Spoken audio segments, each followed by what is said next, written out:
Gravando.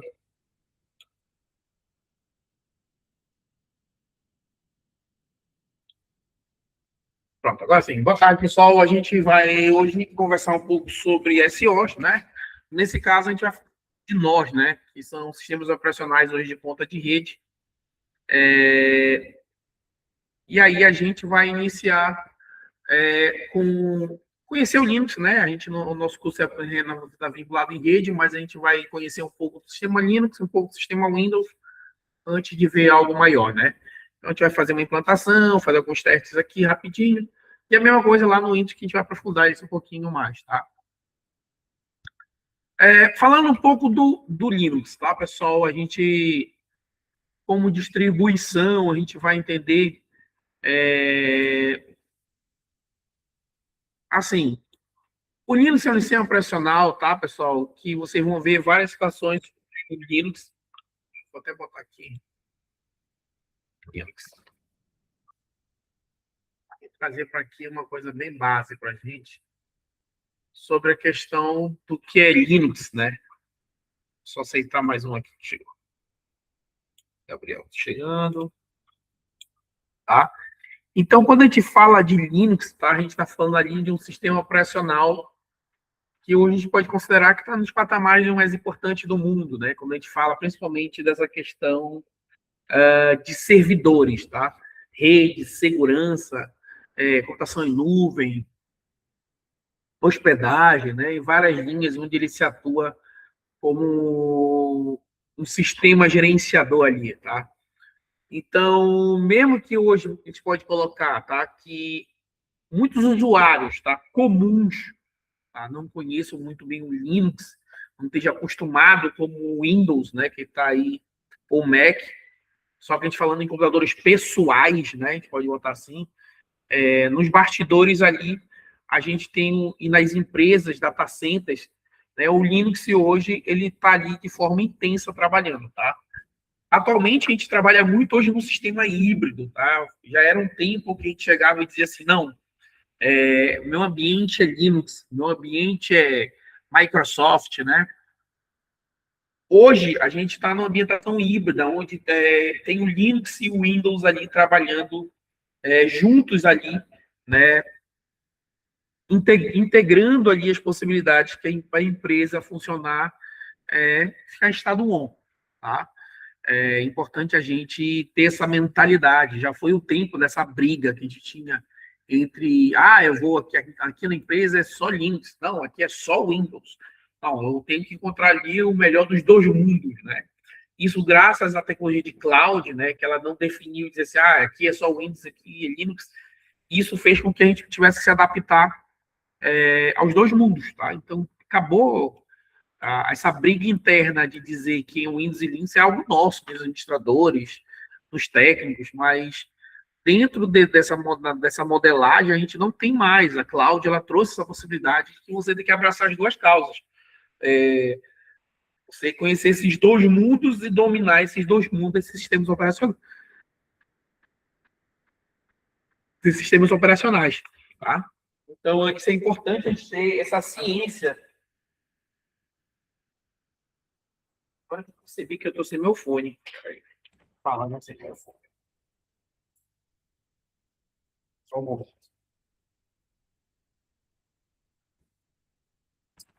Melhor, mais um áudio.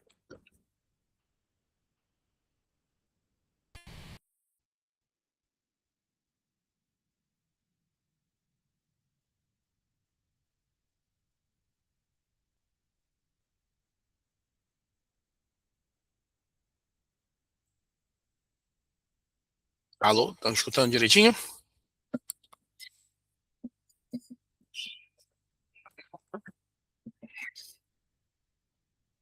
Beleza. Então, quando a gente fala sobre isso, tá, pessoal? A gente está falando desse mundo hoje corporativo, tá? Onde o Linux é um sistema livre, tá? De código aberto, tá? Até hoje a gente tem que tocar muito cuidado com essas palavras, tá? Porque hoje alguns desses Linux hoje não são tão livres assim, né? É o caso da Red Hat aí, que hoje se tornou um Linux comercial em si. Mas a gente tem que entender hoje o Linux ele é muito responsável muito pela mudança do comportamento do que a competitividade entre sistemas operacionais, né? Quando a gente tinha lá Microsoft e Apple disputando e as licenças de sistemas vendidos com preços altíssimos, né? A Linux Univault fez um projeto baseado aí no kernel, no coração, e trouxe um sistema hoje. Como eu disse, eu não gosto de usar a palavra gratuito, porque nem todo Linux hoje está gratuito, mas que mudou como o mercado se comporta, tá? Então, quando eu falei agora essa palavra kernel, né, o kernel do Linux ali, você entenda ali que é como se fosse o núcleo do sistema operacional, tá? O coração do sistema operacional, tá? É onde toda a estrutura em meio de aplicações, hardware, tudo isso funciona, tá? Então, o kernel vai trazer as novas atualizações de compatibilidade, ele que vai fazer que as novidades, ele é um motor, tá? Ele é um motor do Linux. Quando pensa assim que quando o motor é a base do carro, o kernel é o motor para a existência do que é o Linux hoje, tá? E aí, a partir hoje desse kernel, né, nós temos hoje, geralmente, tá? A gente tem uma coisa que a gente fala de distribuição, tá? Como esse código, ele estava ali aberto em si, né? Um software livre, aberto, um código-fonte que pode ser estudado, modificado, distribuído, melhorado, né? Isso fez com que a comunidade pudesse desenvolver distros, né? Essas distros, cada distro hoje me traz ali o coração de vários Linux, tá? Mas só para a gente entender, tá? Então, hoje, tá, o Linux em si, ele tem uma importância gigantesca, tá, para esse mercado de sistemas operacionais, tá? Principalmente do que a gente pode dizer sobre servidores, tá? Estabilidade, uma segurança ali.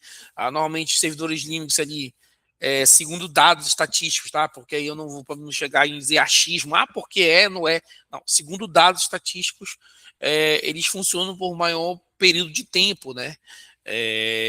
Então, isso, claro, não pode ser um sistema avacalhado também, né? Tem que ter lá todo um cuidado para esse funcionamento, tá? Em nível de desempenho também, né? Hoje, tanto o Linux como o Windows, tá, pessoal? Eu guida ser um ambiente gráfico, tá? Eu posso remover todo esse ambiente gráfico. Que pra gente, para área de servidor, principalmente aqui, isso não serve para muita coisa, tá? E eu botar só o mínimo do sistema operacional para trabalhar. Tá? Isso faz com que eu tenha um sistema muito leve, então, como eu te disse, hoje, tanto o Windows como o Linux, hoje eu posso fazer esse tipo de estrutura. Mas quem deu o pontapé inicial nisso aí foi o Linux, tá? Outra situação, a gente tem o custo, né? Então, hoje, muitas das distros, das versões do Linux, vocês vão ver, eles estão gratuitos, tá? E se a gente pensar hoje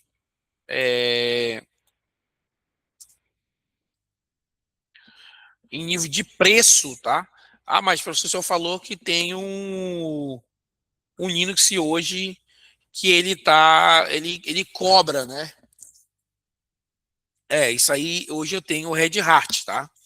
Mas o Red Hat, ele tem lá, ele oferece programas, tá?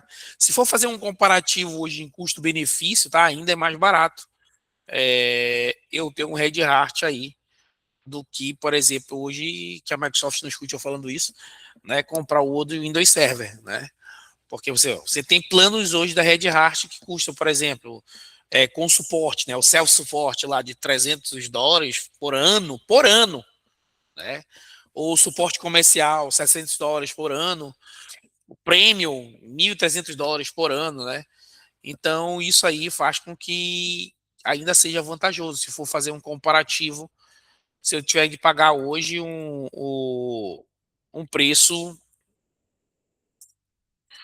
o Windows Server, né? O Windows Server, hoje a gente vai ver depois do Linux, a gente vai dar uma olhada no Windows Server também, que também tem um preço vinculado ali de mercado, tá? Mas se você for pensar, em média de preço, aí eu ainda tenho ali o Linux mais vantajoso, tá? Ah, chegou alguém aqui, deixa eu só adicionar essa pessoa.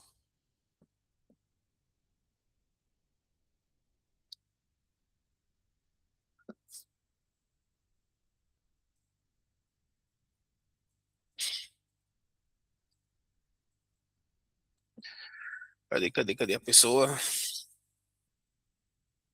André,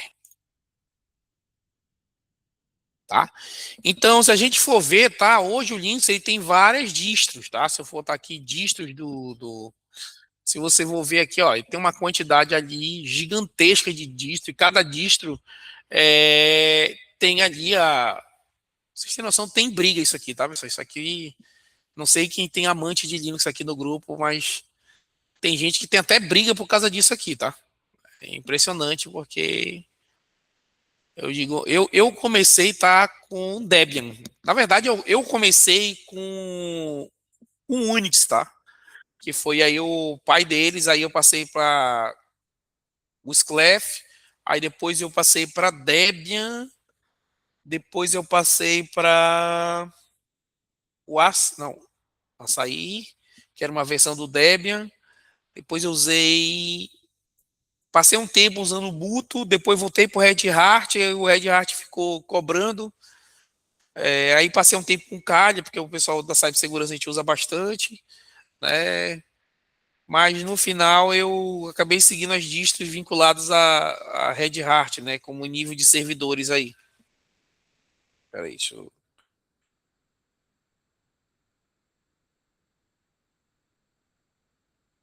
Tá?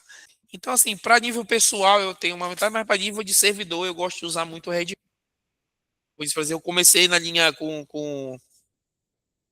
eu comecei com CentOS, na verdade, tá? Até botei aí, que eu vi aí. Eu comecei também com CentOS, né?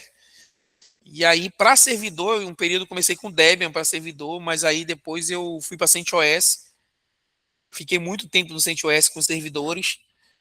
E aí o CentOS agora está passando por essa situação, né, da questão da atualizar. A Red Hat virou paga, né? E aí as distros hoje vinculadas à Red Hat hoje o CentOS, né? Como eu disse para vocês que aí eu colocaram até no grupo, tá?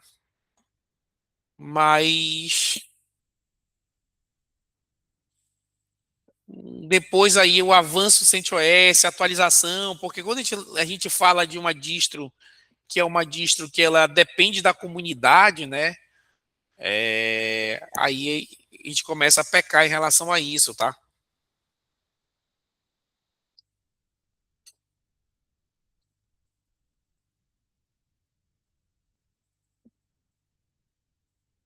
Porque a gente depende da comunidade para que esses Linux avancem, né? E a comunidade CentOS aí, ela foi muito tempo aí devido, para vocês terem noção, todas as competições, os avanços de níveis de cibersegurança aí nacional e internacional usava a CentOS como base, tá? Para essas competições Red Hat, usava a base Red Hat como base. Mas o CentOS, como isso era muito famoso, porque como filho do Red Hat, e aí a gente chegou ao fim de uma era aí, tá? Praticamente realmente um top histórico, tá? Porque o CentOS, como o clone mais famoso da Red Hat, a comunidade ali pegava o código do Red Hat e era praticamente obrigado a liberar. Para quem comandava aí o CentOS no mercado era a própria Red Hat, tá, pessoal? Quem tomava conta dessa distro era a Red Hat, tá? E aí os caras pegavam lá o código do Red Hat lá, obrigado a liberar, né, por causa da licença lá no início da carreira dele, a licença GLP dele, tá? Que aí depois a gente fala sobre licenciamento. Ele só removia as marcas registradas e botava no ar o Red Hat. Era lá o nosso Red Hat versão full paga, só que gratuita devido o início de carreira dele, que ele assinou como as licenças da GLP para manter o PSUS, tá? E aí isso aí foi até dezembro aí de 2020, tá? Porque eu tô falando que é uma virada, tá? o Red Hat anunciou o fim da CentOS tradicional, que era lá CentOS 7.8, tá? Que a gente ficou para CentOS 7.8, né? E aí eles partiram para um cenário atual hoje, que é o CentOS Stream, tá? Que ele não é mais um CentOS clone do Red Hat, tá? Ele funciona ali com uma versão de teste, tá? Que a gente chama de upstream, tá? De uso, tá? Tudo que vai entrar no Red Hat no futuro é testado aqui. Pô, então tu tá quase sendo cobaia, porra, né? Então, por isso a família, por isso que a gente falou fim de uma era, tá? Porque antigamente, como o Red Hat era obrigado, tá? Ele era obrigado a tudo que era lançado no Red Hat, tá? Era obrigado a lançar. Eles só pegavam lá, como eu disse para vocês, o código, tá? Só pegava o código, tirava tudo que era pago em nível de pago, né? E aí eles jogavam lá para o CentOS, tá? Porque a licença de LP, para vocês terem noção, só para vocês que a gente está podendo entender o mundo Linux, tá? Então aqui eu vou botar aqui, ó, licença GPL, tá? Então a licença GPL diz o seguinte, olha, é uma licença de software livre de código aberto, mais popular do mundo, criada por Richard Stallman. Esse é um cara muito famoso, tá? No projeto GNU. Ela é baseada no conceito copyleft, garantindo que o programa seja sempre livre para todos os usuários, né? Então ele tem lá quais são as 4 liberdades: executar, estudar, distribuir e modificar. Qual é a regra de ouro, né? Que era o GPL lá, a assim, fundamental. Então, isso faz com que tudo que eu fizer nessa licença, tá? Ela tem que ser mantida, impede que você continue em código aberto e continue gratuito. A base do Red Hat, ela foi credenciada com essa licença aqui, tá, pessoal? Então, o que acontece? Tudo que era lançado no Red Hat, eles eram obrigados, por lei, por causa da licenciamento, lançar de forma gratuita. Tá? E aí ele só tirava algumas situações e aí você tinha praticamente uma cópia idêntica do Red Hat. Tá? Uma cópia idêntica do Red Hat.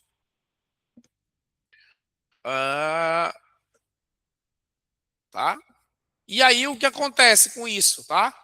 Pô, o Red Hat batalhava porque praticamente o pessoal não comprava. Pô. O cara lá preferia pegar o CentOS, que era a cópia idêntica do Red Hat. Tá? E isso foi, como eu disse para vocês, até meados de 2020, quando, como a gente colocou bem claro, que é o fim de uma era, né? A gente colocou aí, todo mundo teve que se readaptar a isso aí, né? Porque você não tinha mais aquela cópia lá idêntica do Red Hat. E aí entrou essa versão CentOS Stream, para vocês ficarem bem cientes, que isso aqui se tornou quase uma versão de teste da Red Hat. Tudo que tudo que vai ser lançado por Red Hat é colocado aqui para a gente testar. Então, porra, isso aqui não é legal para a gente ficar colocando em produção, né? Já que isso aqui é um cara de teste aqui, tá? E aí, mesmo assim, tá, pessoal? Ainda existe 2 distros baseadas em Red Hat, que uma delas é a Rock Linux. Tá? Por que eu estou ficando no Red Hat? Porque praticamente as competições, os níveis internacionais, a galera tá com o Red Hat trabalhando. E aí usa as distros, ou Alma ou Rock. Tá? Então o Rock Linux ali, tá? É uma distro também, né, do baseado em Red Hat. Só que aí ela também tá passando por uma situação. Quando o CentOS tradicional lá, que aquele que era baseado em Red Hat, foi descontinuado, o mercado de TI entrou em pânico, cara. Porque você imagina, a gente tem muitos servidores Red Hat no mundo, rodando o CentOS. Tá? E aí, para preencher esse buraco aí, entrou o Red Hat. Tá? Ele foi criado aí pelo o Gregório Kuzman, tá? Só para você ter noção, o cara simplesmente é um dos cofundadores da CentOS, tá? Então o cara já era fundador da CentOS, pô, e aí ele vem, né, o nome Rock, tá, pessoal? Você não sabe o nome Rock Linux, esse nome Rock é homenagem ao outro fundador da CentOS lá, que é o Rock McGowan, se eu tô lembrado, que já faleceu, e aí ele fez sua homenagem a ele, tá? Então, o Rock Linux também, nasce a partir dessa distro, e a filosofia dele que é muito importante, tá? Tá bem aqui, ó. Se você, vou botar aqui, ó, isso aqui é a filosofia. Nasceu uma promessa, né, que ele diz lá, nasceu como promessa de ser um clone ali, debug by bug, 100% compatível com linha por linha com Red Hat, tá? Então, se algo funciona no Red Hat, funciona sem bug no Rock Linux. Roda igualmente no Rock Linux. Então, tudo que roda no Red Hat roda igualmente no Rock Linux. Tá? E hoje existe uma fundação que apoia, tá? Olha aqui, existe uma fundação. Lembrando, como eu disse para vocês, ela vive dessas necessidades de depender, né, uma fundação para sustentar isso, tá? Então, só para vocês terem noção, quem apoia muito forte a Rock Linux hoje, a Google Cloud, a AWS e a SIG são grandes apoiadores do Rock Linux. Cara, eu gosto muito do Rock Linux, trabalhei muitos anos com Rock Linux, CentOS Rock Linux, como eu disse, a minha base de Debian depois que eu passei para Red Hat, né, e até hoje eu estou com a minha base Red Hat, né, trabalhando, porque, como eu disse, lá fora a galera só Red Hat e as nossas competições de cibersegurança e a competição de rede hoje dos principais campeonatos da Old Skill mundial é Red Hat, tá? Então, por isso que eu acabei abraçando essa causa dessa distro, tá? E aí, cara, chega a Alma Linux, que hoje é um dos meus xodós. Eu gosto muito, tá? Então, se você lá, o Alma Linux também, ele vem lá, criado inicialmente, tá? Ele é criado por uma empresa chamada Cloud Linux, tá? Ela é muito famosa no setor de hospedagem de sites, tá? Hoje, ela é totalmente governada por uma fundação sem fins lucrativos, tá? Independente, que é hoje que é a Alma Linux OS Foundation. Vocês olharem aqui, vocês conseguem na Wiki, né? Os eventos, né, que ela participa, e a Wiki ela vai falar um pouco mais depois sobre a fundação, tá? E a filosofia da Alma Linux é simplesmente, inicialmente ele era um clone, tá, pessoal, do Red Hat, porém lá, depois que a Red Hat ela restringiu o acesso público ao código dela, ela se tornou comercial, né? A equipe da Alma Linux mudou também a diretriz, né? Agora o que eles buscam? Compatibilidade binária total, tá? O que significa isso aí, tá? Significa que qualquer software que é feito para Red Hat roda perfeitamente em Alma Linux, tá? Mesmo que o código interno inclua correções ou várias situações, todas as situações serão lançadas, ela funciona perfeitamente no Alma Linux, tá? Um dos diferencial aí que ele é extremamente ágil, tá, pessoal? Principalmente em lançamento e atualização. Patch de correção, ele é muito rápido em relação a isso, tá? Então, hoje como eu disse para vocês, é uma base que eu tenho de estudo. Então, todas elas são baseadas no Red Hat, né? Como eu disse para vocês. Que é hoje, né? Se a gente for colocar aqui, eu falo com vocês,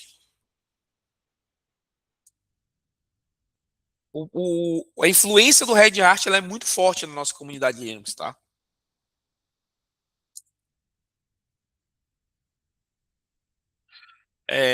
A Red Hat também ela criou sua própria linha de produtos, certificação, tá? Mas a gente tem, tá, pessoal? A gente tem Debian, tá? O Debian. Eu também uso muito Debian, gosto da comunidade Debian, tá? Não vou mentir pra vocês, mas hoje, para servidores, como eu disse, eu defino o Alma Linux como sucessor do meu Red Hat. Se o cara quiser comprar o Red Hat, ótimo, beleza. Mas se não, o mais próximo ali eu tenho usado o Alma Linux para os serviços, tá? Então aqui eu tenho o Debian também, que é uma outra comunidade. Nós temos o filho rebelde do Debian, né? Quem conhece lá sabe que nós temos o Ubuntu, tá? O Ubuntu vem também da... Deixa eu só tirar aqui o download.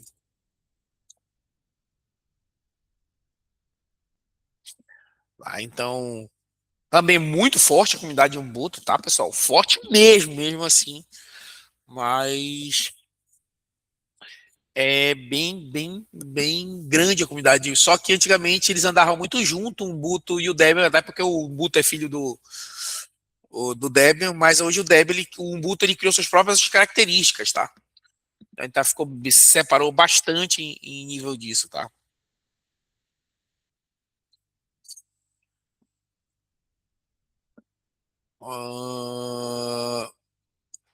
Debian, Ubuntu, Red Hat, outro. Sabe, eu tô focando aqui, tá, passando para servidor, tá? Tem um que tá. Cadê? Mas aí também tem uma questão aqui para usuário, tá? A gente não tá pensando em usuário, está pensando em servidor. Mas tem outros Linux ali focados para usuário, tá? Para instalar na máquina. Até porque é um outro mundo corporativo que a Linux não consegue ainda abocanhar, que é dominado pela Microsoft aí numa base de 97% do mercado da Microsoft, que é os computadores pessoais, tá?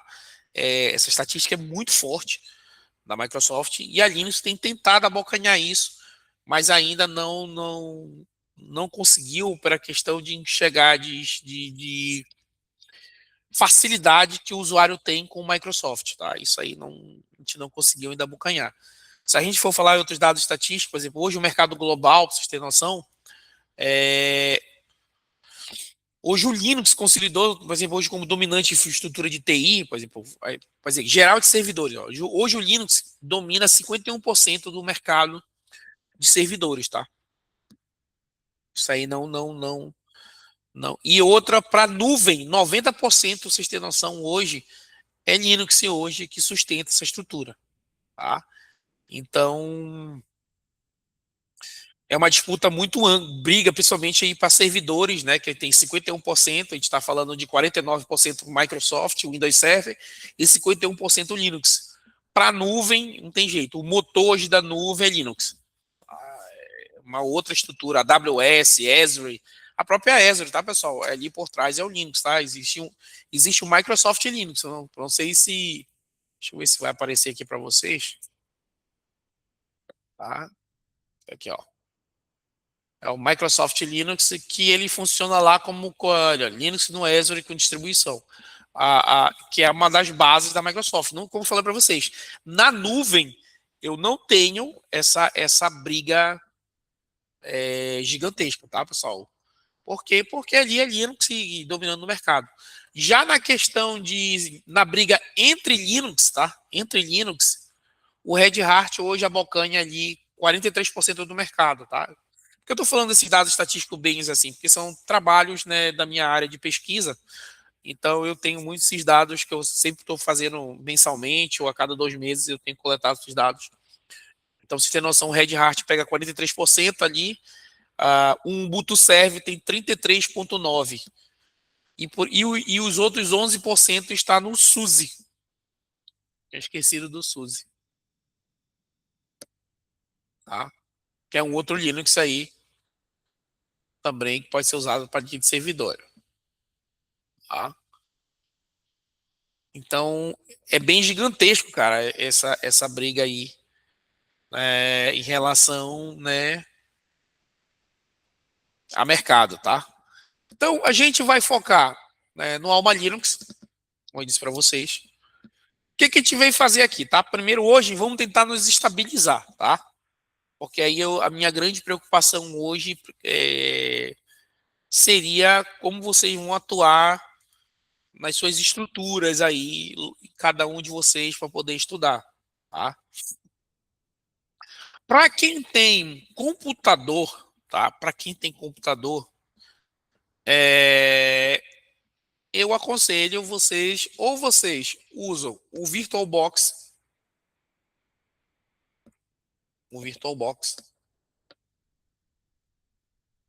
tá? Ele tem tanto para o Windows, pessoal, mas eu tenho Linux, beleza? Olha, ele funciona tanto para o Windows como para Linux, tá? Mac, para vocês tudo que tem Macintosh, né? Vocês podem usar o VirtualBox. Ele é bacaninha, é bem facinho de usar, tá? A gente pode até ver aí uma aula só de VirtualBox, tá? Como você tem um Windows, tem Mac, Linux, ó, Solaris, vocês podem usar. E ele é interessante. O que ele vai fazer, tá? Ele vai criar uma máquina virtual em cima do teu computador para te poder instalar, tá? E aí você consegue estudar sem alterar o teu sistema operacional. Tudo bem? VirtualBox é um caso interessante. Não precisa de licença, não precisa de nada.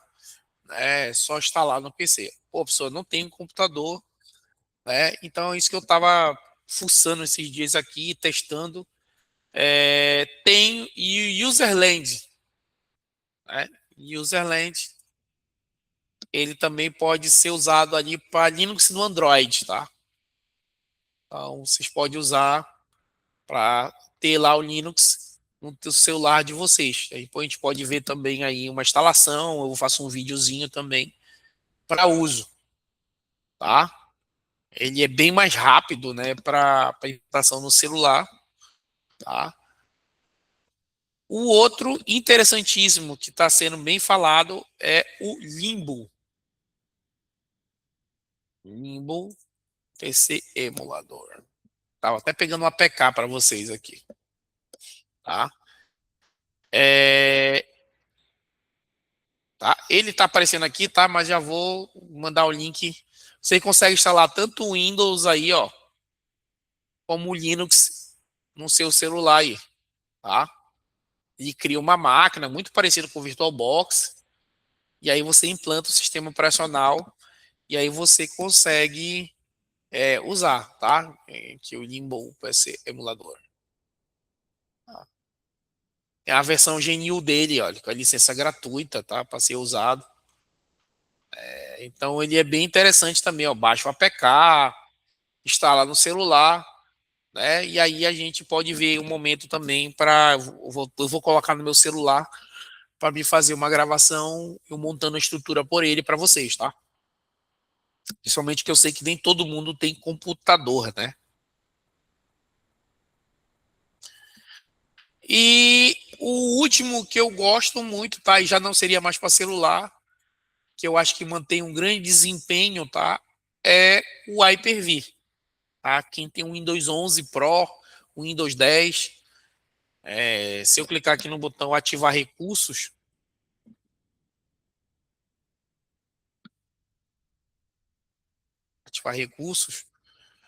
ativar e desativar recursos, eu tenho aquele, ó, Hyper-V, ó. É só você vir aqui e ativar essas duas caixinhas aqui, dar um OK, tá? E ele vai instalar o Hyper-V. Se você quiser estar com o Windows 11 e você quiser instalar o Windows e o Linux junto, sem precisar reiniciar a máquina, tem o Subsystem, eu até uso bastante aqui, ó. Ele abre uma telinha no teu Windows mesmo, não precisa nem instalar, ele vai ter uma... Mas eu aconselho você começar pelo Hyper-V aqui, ó. Marca essas caixinhas aqui, que ele é um virtualizador profissional, tá? E aí vocês verificar qual é o melhor que seja para vocês no PC, né? Ou VirtualBox ou o Hyper-V. O Hyper-V ele tem um desempenho muito melhor, tá? E o Userland, para quem está no celular, só para Linux aqui, ó. Ele executa várias distros de Linux. E o Limbo, que ele também ele serve para instalar tanto o Windows como o Linux, tá? Ele já serve para os dois. Claro que imagina lá, tá? Ele vai consumir recursos do teu celular, porque é um outro sistema operacional que está rodando ali, tá, pessoal? É um outro sistema operacional. E aí a gente tem que ter uma paciência aí bacaninha para poder usufruir disso, tá? Bom, a gente dá uma olhada sobre isso aqui. Então, olha lá. O que a gente tem que fazer, tá? Para a gente poder se alinhar. A gente vai ter que ir no site do Alma Linux. Então, entrar no site do Alma Linux. E aqui no site do Alma Linux, eu tenho aqui, ó, o download.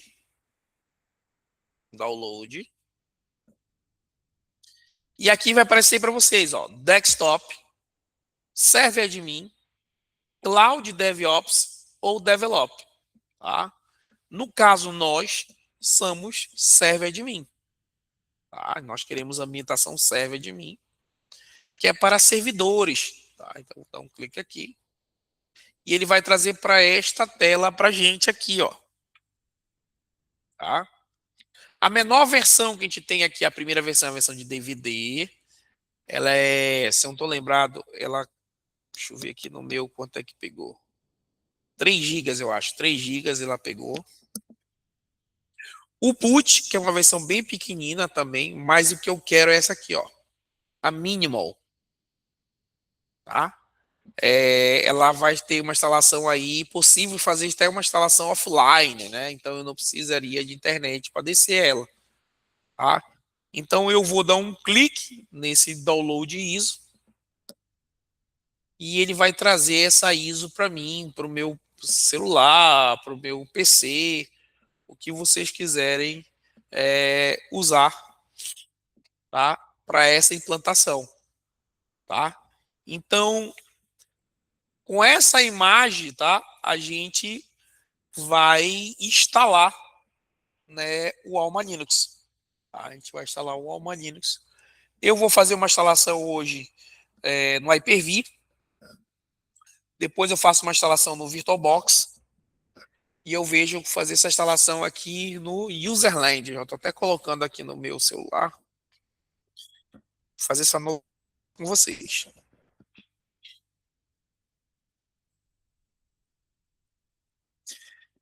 Aqui parece aquele filme, né? Ninguém fica para trás. Eu fico pensando em possibilidades para vocês não ficarem para trás.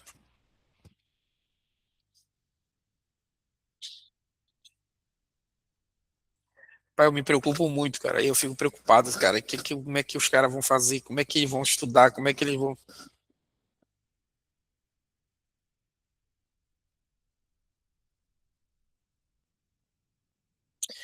Beleza, eu vou até gravar já um vídeo aqui dele aqui, ó. Eu tô até no meu celular aqui. E eu vou fazer uma gravação fazendo uma instalação de um Linux aqui.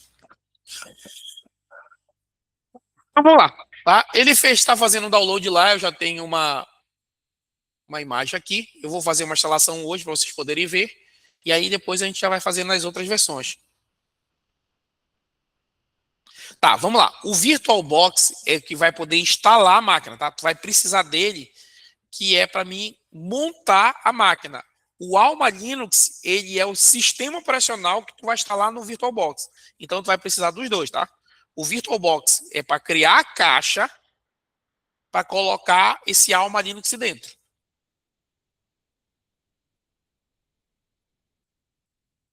Tudo bem? Primeira meta é descer o VirtualBox. Se tu for usar o VirtualBox. Depois é descer o Alma Linux. Perfeito? Eu vou fazer 3 gravações para vocês não se perderem nisso, tá?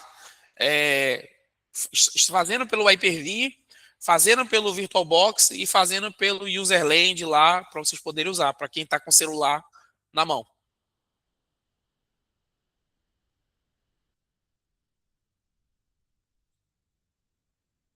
Muito melhor, Edson. Porque o Hyper-V, tá, pessoal? O Hyper-V ele é um virtualizador profissional, tá? Para vocês terem noção, o Hyper-V é o que é o Hypervisor da Microsoft profissional. E ele está embutido no Windows 11. Tá? Só que ele está embutido no Windows 11 Pro, tá?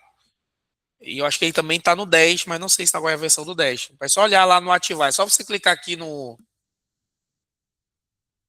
o ativar ou desativar recursos do Windows, que ele aparece para ti. Se ele não aparecer, talvez seja a versão do teu Windows, para ver se não é o Pro. Ele aparece aqui, ó. Então é só marcar as 2 caixas. Quando você marcar essas 2 caixas, ele vai pedir para reinicializar o sistema operacional, tá?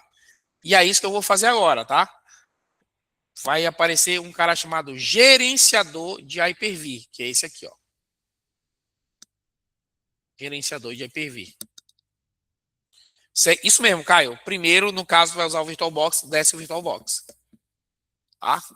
Isso aqui, depois que você fez. Não, ele faz parte do Windows, tá? Só tem que verificar se teu Windows tem suporte. Dá uma olhada aí no ativar recursos. Se estiver aparecendo lá, é porque tu tá com Windows que suporta o Hyper-V.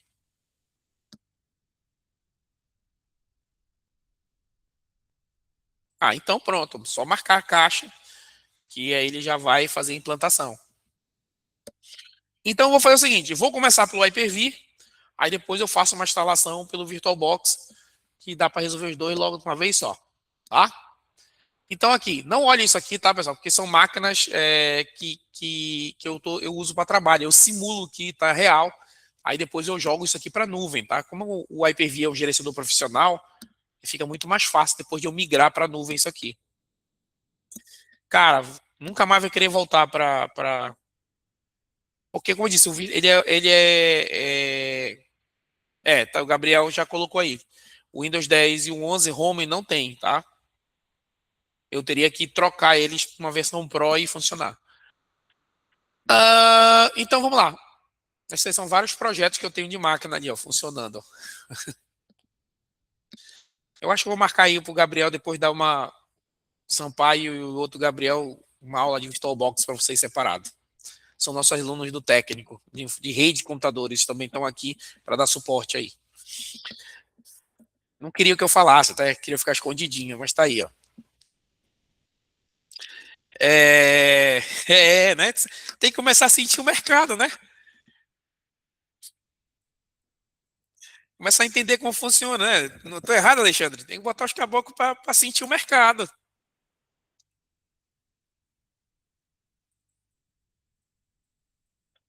Então vamos lá. Aqui, ó, eu tenho o meu Hyper-V implantado, né? E aqui eu tenho o meu gerenciador de Hyper-V, a minha máquina que está ativada no Hyper-V. Aqui são as minhas máquinas que tem, tá? Como é que eu vou fazer, tá? Eu vou clicar no novo e vou colocar máquina virtual, tá? Só olhem hoje para a gente poder não se perder. E aí ele vai me trazer um assistente para mim, ó. Vai dar falando que o assistente vai ajudar a criar uma máquina, tal, etc. Beleza, ótimo. Eu vou avançar. Pensa aqui, tá, pessoal? É como se fosse montar o gabinete. Eu fosse comprar uma máquina. Olha, coloca a placa-mãe, coloca a memória, coloca o processador ali, tá? Então essa aqui vai ser, eu vou botar aqui com a minha alma. Antigamente eu tinha o busca alma que eu tirei, agora vai ser traz alma. Traz alma. Linux, pronto. Então o que acontece aqui? Esse é o nome da minha máquina, tá? E eu vou guardar essa máquina em algum lugar aqui, tá? Eu vou armazenar essa máquina aqui.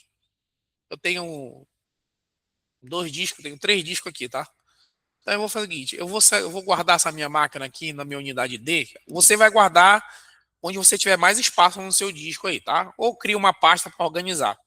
Tá? Então eu vou botar aqui rede híbrida aqui, vou salvar, selecionar essa pasta, só para mim não mudar o local, tá? Eu sempre gosto de organizar minhas máquinas tudo no lugar. É o nome da máquina, vou guardar essa máquina, vou avançar, tá? E aí ele vai trazer para mim duas situações aí, tá? Isso aqui é importante a gente não errar, tá? Por quê? Porque isso aqui vai influenciar, tá? Na questão do boot, tá? Normalmente, tá, pessoal? A geração 1, tá? É justamente a geração onde a gente já conhece a BIOS, aquela BIOS padrão nossa, que a gente já tem nos sistemas operacionais. A geração suporta sistemas operacionais de 32 bits, etc. É o que a gente tem atualmente no mercado, tá? A geração 2, ela já é um boot mais avançado, tá? Ela já tem ali, ela oferece o suporte e um boot UFI, o Security Boot, mas para isso eu vou precisar ali dar um start nesse boot. Às vezes eu preciso do disco ali para dar um start nesse boot. Como eu vou fazer num laboratório de estudo, eu vou pegar aqui a geração 1, que é a geração mais herdada, mais padrão, que todo o Hyper-V tem os drives todos, tá? E eu vou avançar, tá? Aqui ele vai me dizer quanto de memória ele vai usar, tá? Isso aqui é importante você entender o seu computador, tá? Professor, o meu computador ele tem 4 GB de memória. Então não coloque 4 GB para o Linux, coloque 2, coloque 1 GB, não coloque muito, tá? Não, porque senão vocês vão travar a máquina de vocês.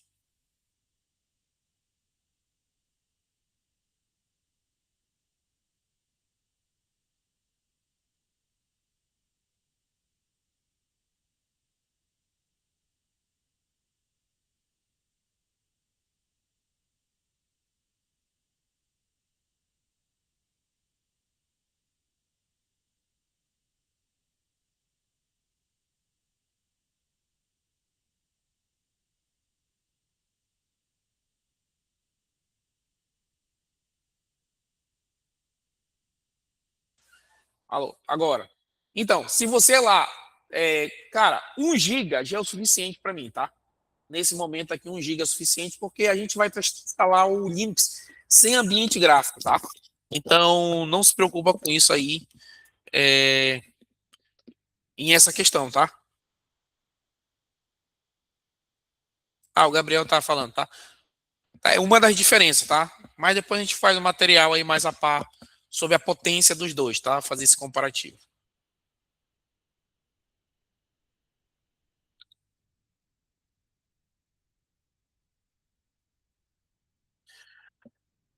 Não te preocupa, Caio. Com 1 GB tu consegue implantar o sistema, tá? Não vai te preocupar isso ainda por enquanto, tá? Porque não tem ambiente gráfico. A gente vai estar só com ambiente mínimo, vai usar mínimo do mínimo do mínimo, tá? Porque aqui eu estou botando muito, tá? Porque é para me fazer uma instalação rápida e não demorar tanto, tá? Mas hoje, se tu botar aqui 1024, tá? Eu até deixei Linux com 512 aqui para funcionar, tá? Boto 1024, depois boto 512 só para mim poder fazer as aplicações, ambiente de teste, de estudo, entendeu? Não se preocupa não. Então, por exemplo, aqui, ó, só estou colocando muito como para vocês que eu estou dizendo, porque eu quero que não demore a instalação e aí a aula não vai ficar só na instalação, entendeu? E aqui eu está ativado o Use Memory Dynamic. Por quê? Porque se de repente vamos lá, a gente está trabalhando e ele precisa de mais memória, ele vai tirar a memória da tua máquina. Mas também se ele não precisa, tá, pessoal? Ele vai ficar lá flutuante. Então essa aqui é a memória flutuante. Quando precisa, ele puxa mais. Quando não precisa, ele vai liberando essa memória para usos para o teu sistema operacional não travar. Tá? Eu vou avançar. A conexão, tá? Quando a gente instala o Hyper-V, por padrão, ele vai criar para a gente esse cara aqui, ó, switch default. Que o que é o switch default? Ele vai pegar a internet do teu PC, do teu computador, que seja cabeado pelo Wi-Fi, e ele vai jogar para dentro da máquina virtual, tá? Então, a gente vai usar ele para fazer com que a minha máquina virtual ela possa ter acesso à internet de fora do teu computador, tá? Eu vou avançar. O tamanho do meu disco, tá? Aí vocês vão definir onde vocês querem salvar o disco. Ele vai criar um disco aqui, tá? De 127 GB. Não se preocupa, ele não vai tomar 127 GB do teu computador ainda. Ele vai crescendo esse disco. A gente não vai usar isso aí, tá? A gente vai usar no máximo aí uns 20 GB na processo de instalação. Aí, se tiver de um outro computador, tu está trazendo de um outro laboratório, tu pode anexar ele.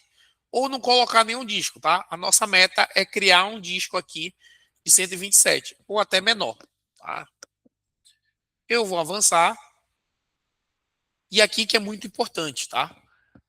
Instalar o sistema operacional a partir de um CD e DVD de serialização, tá? Que aí aparece o bootável, como o Caio colocou. Só que a gente pegou aquela imagem na internet, aquela ISO que eu fiz download, né? eu vou procurar aquela ISO. Vou procurar. Tá? Tá aqui ela. Eu vou dar 2 cliques. E ele vai trazer aquela ISO para cá. Aquela ISO que a gente foi lá no site do Almalin, fez download, trouxe, é aqui que eu vou apontar para ela. Eu vou procurar e vou mostrar para ele onde é que ela está. Tá? Eu vou avançar e vou concluir. Tá? Essa é a instalação via Hyper-V, tá? Pronto, ele colocou mais uma máquina ali para mim, tá? Eu vou dar 2 cliques nessa máquina. Ele vai trazer para mim esta caixinha aqui, ó. E eu vou inicializar. Ó, chegamos na tela de instalação, tá vendo? Eu vou dar um install aqui.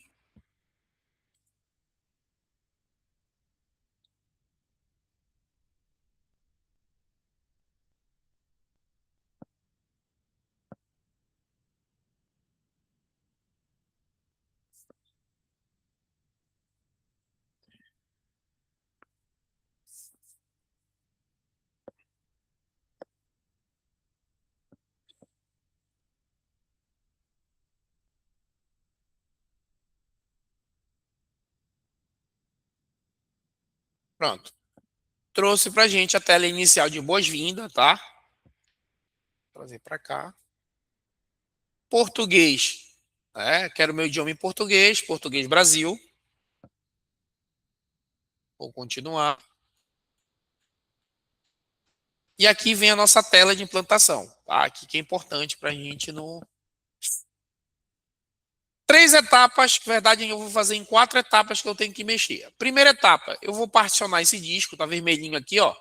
Eu dou um clique, vou usar meu disco total. Então eu só clico no pronto.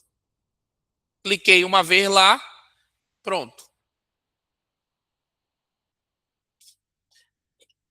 Segunda situação, senha do root, tá? No Linux eu tenho 2 usuários. O root, que é o cara mais poderoso do meu sistema, e um outro usuário que eu vou criar para tarefas diárias. Só que esse cara não tem poderes administrativos para alterar alguma coisa no sistema. Para alterar alguma coisa no sistema, eu preciso desse cara aqui, ó, desse root. Esse cara vai fazer tarefa, copiar, colar. Mas se tiver de alterar alguma coisa no computador, atualizar, editar algumas situações que sejam fora dos padrões dele, ele vai precisar deste usuário para fazer isso. Tá? Então eu vou fazer o seguinte: eu vou primeiro configurar o meu root, vou dar um clique, vou habilitar este meu root e vou dar uma senha para ele. Tá? A nossa senha de estudo, tá? Cisco 123. Aqui, ó. Cisco 123. Senha de estudo, tá, pessoal? Não vai colocar isso na prática. Vou criar um servidor e vou colocar Cisco 123. Não vai fazer isso. Isso aqui é só para estudo, a gente, no nosso laboratório, mas na produção coloca uma senha forte, porque essa é a senha mais poderosa do sistema, tá? Cisco 123. Sempre conto para meus alunos daí que eu tenho os caras colocavam a senha, né? O cara colocou uma vez a senha assim, em branco.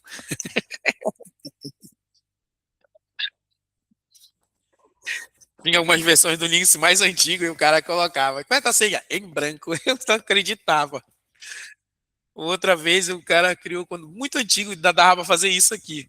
O cara enchia de asterisco aqui. Aí, porra, qual é a senha? Aí o cara disse assim, né? Então, Cisco 1, 2, 3. Vamos lá. Como esse cara é a senha mais poderosa no sistema, tá, pessoal? Por questão da segurança, eu não vou habilitar isso aqui, ó.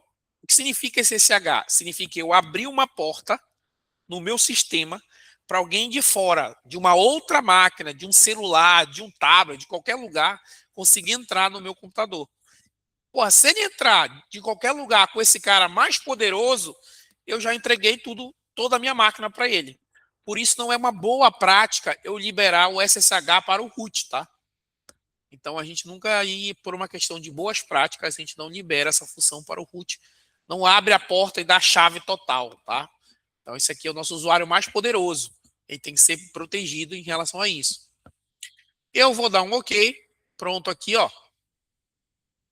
Como a senha é muito fácil, eu tenho que apertar 2 vezes e pronto.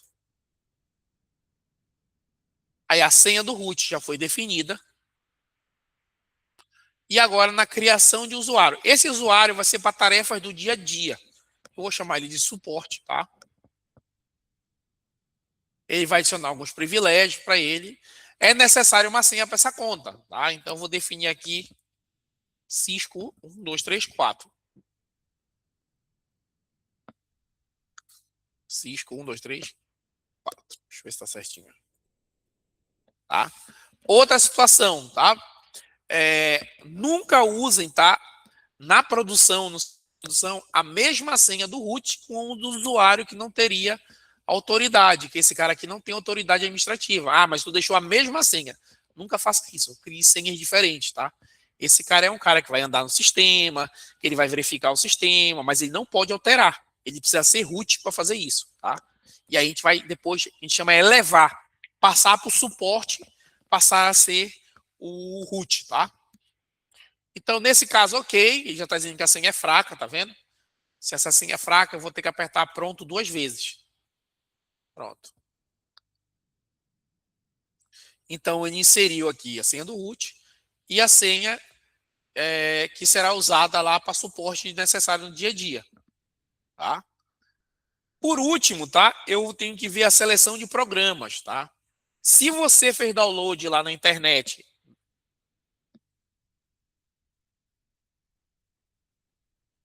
ele é bem pequenino, o doc.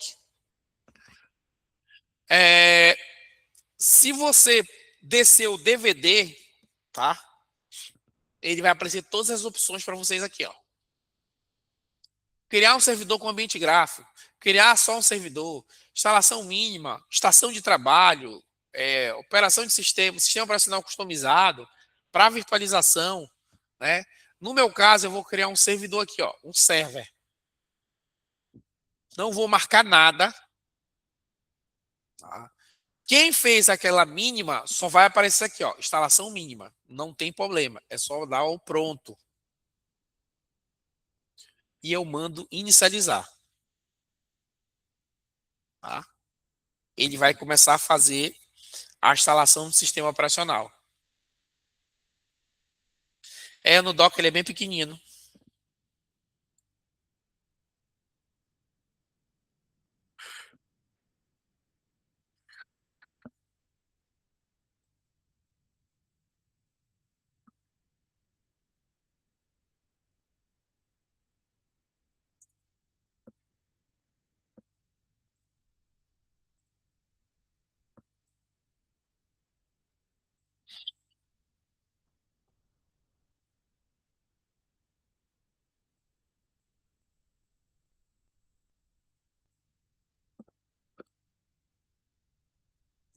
Então vamos esperar ele fazer a instalação.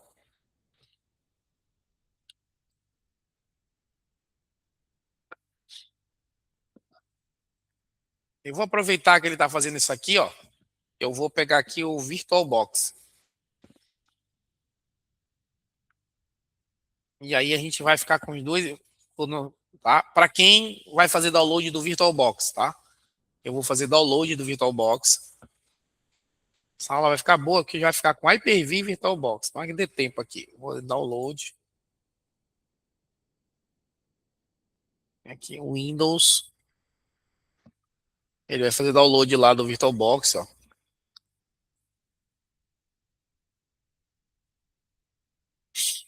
Pronto. Tá? Então, a primeira vez que eu estou instalando o VirtualBox na máquina, tá? Fiz download. Vou clicar aqui no VirtualBox. Isso aqui.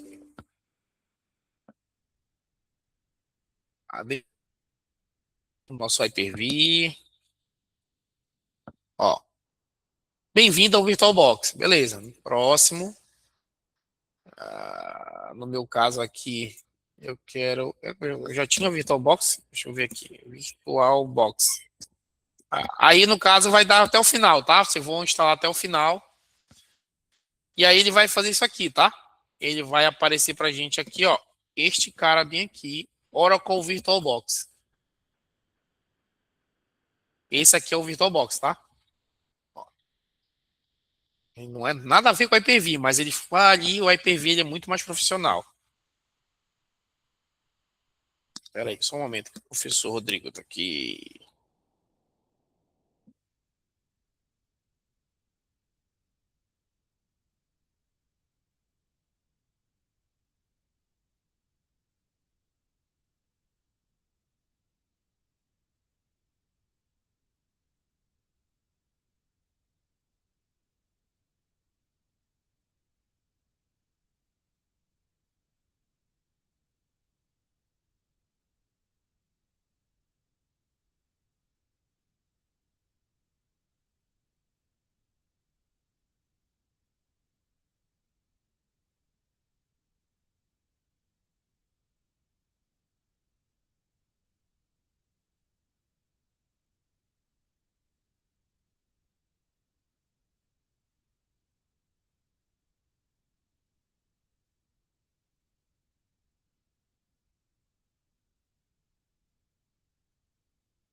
Não, vamos lá. Cara, Edson, em relação a distro, tá? Como eu disse pra ti, distro para desktop, o pessoal fala muito do Mint, tá? O Mint e o Zorin também tá crescendo bastante, tá? Olha, até terminou o outro lá, no meu Hyper-V. Vou reinicializar aqui, ó. Eu acho que vai dar tempo de instalar os dois, tanto o VirtualBox. Então deixa ele só quando ele tá rodando lá.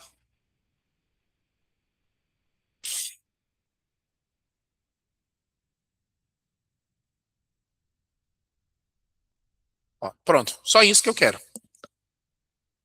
Tá instalado, tá vendo? Então vou entrar com a minha senha do suporte. Cisco 1234. Pronto. Lindo, lindo, lindo, lindo. Tá funcionando, só isso que eu preciso.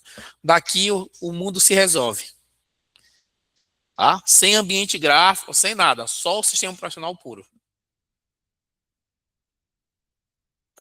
Tá? Isso aqui é o nosso Alma Linux rodando, tá? Vou fazer a mesma coisa ali no VirtualBox, tá? Não vai dar tempo pra gente fazer. É isso aqui que eu quero pra gente mexer algumas coisinhas aí, umas 2 aulas a gente vai mexer nele. Aqui, ó, não quero mais, eu posso desligar a máquina aqui, ó. Desligar.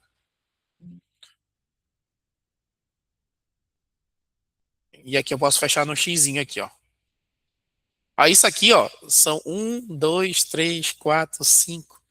6 almadinhas se rodando num projeto aqui, ó. Que eu vou ter que fazer um projeto, uma empresa aí, ó. Todos comunicando aqui, ó. Isso aqui, todos, esse aqui são 6 máquinas de um projeto que vão ser montados. Vamos ver aqui. Vamos, como é que ser no VirtualBox, tá? Então tá aqui o VirtualBox. Já instalei o VirtualBox. Eu vou fazer a mesma situação aqui, olha. Foi novo. Aqui, ó. Vai ser nosso Alma Linux. Ele vai colocar aqui, ó, nesse C e U. Se você quiser trocar esse lugar aqui, você pode botar para outro lugar, tá? Isso aí depende de onde você quiser. E aqui, ó, eu tenho a ISO, tá? Eu vou procurar a minha ISO de instalação. Tá? A minha tá aqui no Tadeu, tá vendo? Caso você encontre, você clica aqui em outros e manda ele procurar lá. Você aponta do download a ISO que você fez, tá? Você pegou na internet, tá? Eu vou pegar aqui, ó. Deixa eu ver aqui uma. Eu tô lembrado aqui da questão do VirtualBox, mas peraí, deixa eu ver se eu já vou.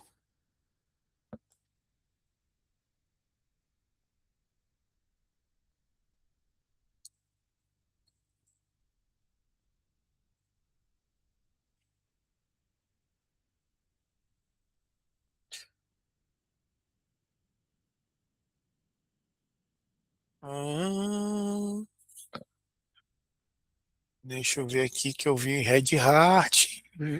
Aí aqui eu tenho aqui algumas situações, né? Aqui se eu quiser botar usuário, eu não quero, tá? Eu não quero que ele crie usuários automático. Eu vou desmarcar isso aqui, ó. Porque senão ele vai entrar dentro do sistema, vai criar usuário já. Isso não existe na vida real, tá? Deixa eu ver aqui, ó. Aqui não vai ser criado. Aqui é o hardware, tá vendo? O número de memória que eu vou usar, o número de processadores.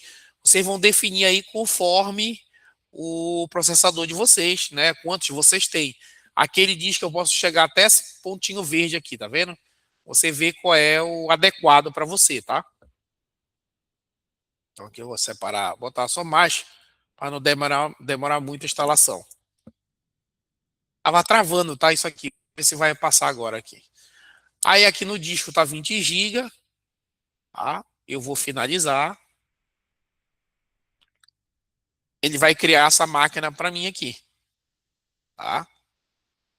Uh, então deixa eu dar uma olhada aqui nas. Aqui, ó, eu posso ver as configurações da minha máquina.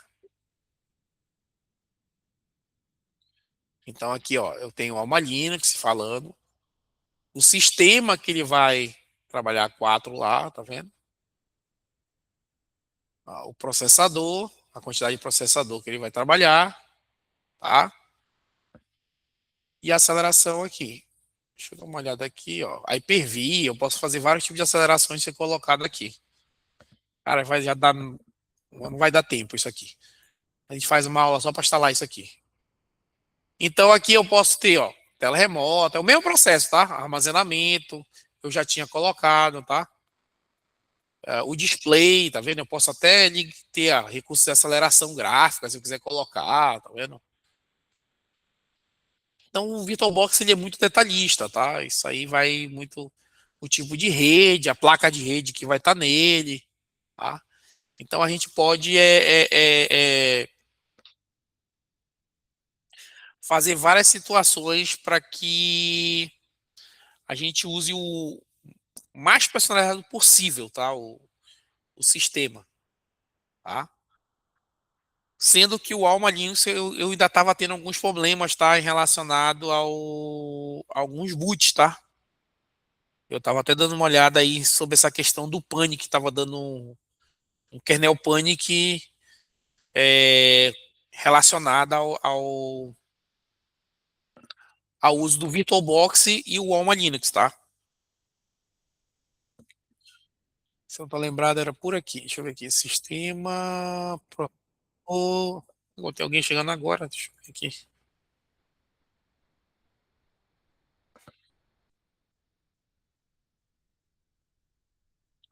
Eu sei, por aqui, eu acho. Deixa eu botar aqui a Hyper-V, ver se ele pega melhor. Quase ele não vai travar. Vou inicializar aqui ele.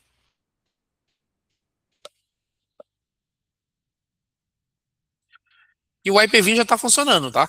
Aí eu vou ver se a gente já faz pelo VirtualBox e a gente faz pelo. Vou gravar do meu celular direto o outro, tá? Para o pessoal que tem celular.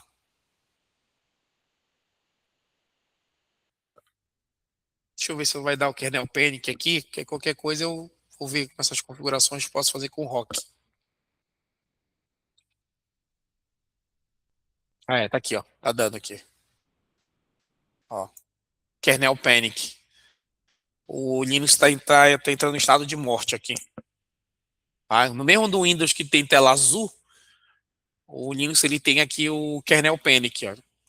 Então, isso aqui eu vou dar uma olhada melhor aqui e eu já passo para vocês a melhor saída, tá? Que eu não tinha parado ainda para solucionar esse problema, mas eu já encontrei aqui a solução para a gente fazer essa instalação no VirtualBox, tá? Com você que não vai dar tempo, a gente, deixa eu pegar aqui, ó, só uma outra distro, só para a gente tentar fazer funcionar aqui. Ó, o Rock. Ó, o Rock Linux é outra distro, né, que a gente estava falando. Intel Minimal. Tem Linux muito pequeno, tá, pessoal? Tem o. Caramba, eu uso bastante ele, esqueci o nome dele agora. Tem o Pup Linux. Tô esquecendo do outro Linux. Pup Linux ele é muito pequeno. Ó, aquela máquina que tu tem na tua casa que tu acha que não tem salvação, ele com 1 GB ele roda. Menos de 1 GB ele roda de memória. Ah, não, o Tiny Linux. Esse a gente usa muito para ambiente de estudo. E para o Tiny Linux. O Tiny Linux, cara, com menos de 500, olha, ele tem Linux de 12 mega. Opa, tá fora o Tiny, o site do Tiny. Bora ver.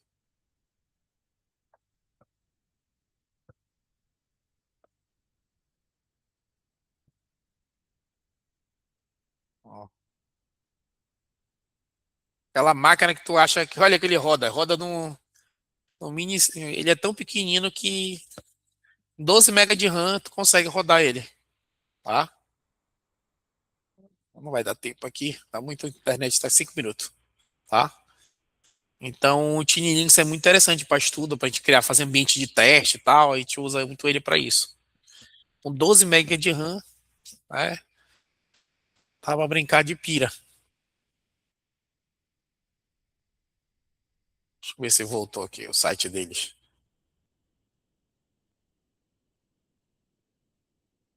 Ah, tá aqui. Ó, screenshot. Também tu não quer, pô. 12 mega de RAM, vocês não querem uma tela 3D, né? Tá aí, ó.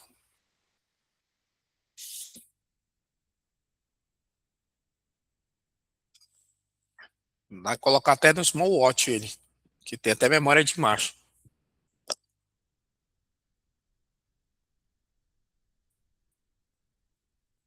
3 minutos, chega a dar tempo? Vamos lá, tem 10 minutos ainda aqui.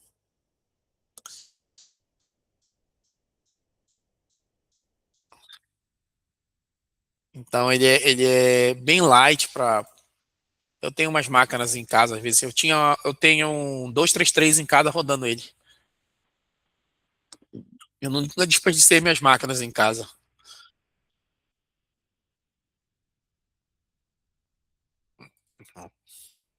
Não dá muito para ambiente de teste. 3 minutos, ainda tá muito carregando ainda.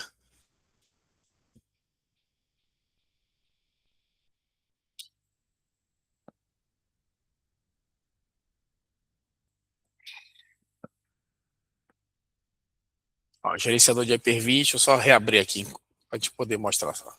Tá, então aqui a minha máquina está aqui já, traz uma baliza. Se você quiser ligar de novo ela, tá 2 cliques nela, inicializa, ele vai ligar a máquina para que a gente possa usar ela, tá? A gente vê se a gente consegue fazer essa instalação. Acho que vou ver até com os meninos aqui se a gente consegue já fazer elas com vocês. Agora, vocês não vão querer chegar aqui, tá? E esqueci a senha. Pelo amor de Deus. Tá? Ó, tá funcionando, que é uma beleza. E senão vai dar bronca isso aqui.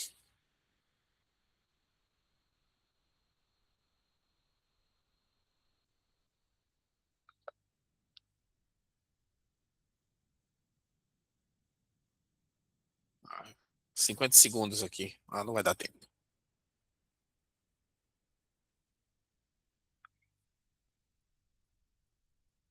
Tanto rock como alma serve pra gente poder usar, tá? Não tem problema aí em relação a estudo. Os dois são da mesma vertente, a gente consegue usar.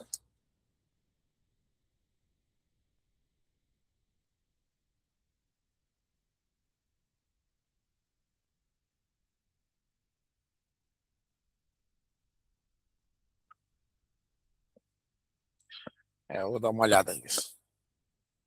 Ah, então a nossa meta inicial hoje foi essa instalação pelo Hyper-V, tá? Vou desligar ela aqui. Aí a gente faz a instalação pelo VirtualBox, vou pegar outra distro para a gente poder instalar por ela. E aí depois eu também já coloco a instalação pelo celular, pelo Userland. Eu vou fazer pelo meu celular e mando para vocês, tá? A gente vai pegar aí umas 3 aulas para dar uma fuçada só nessa estrutura de Linux. Depois também uma de 3 para pegar só o Windows Server. E aí a gente vai pegar mais umas 2 aí para fechar essa questão de rede híbrida com Windows Server ou Linux para fazer essa rotação pelo ambiente web. Beleza?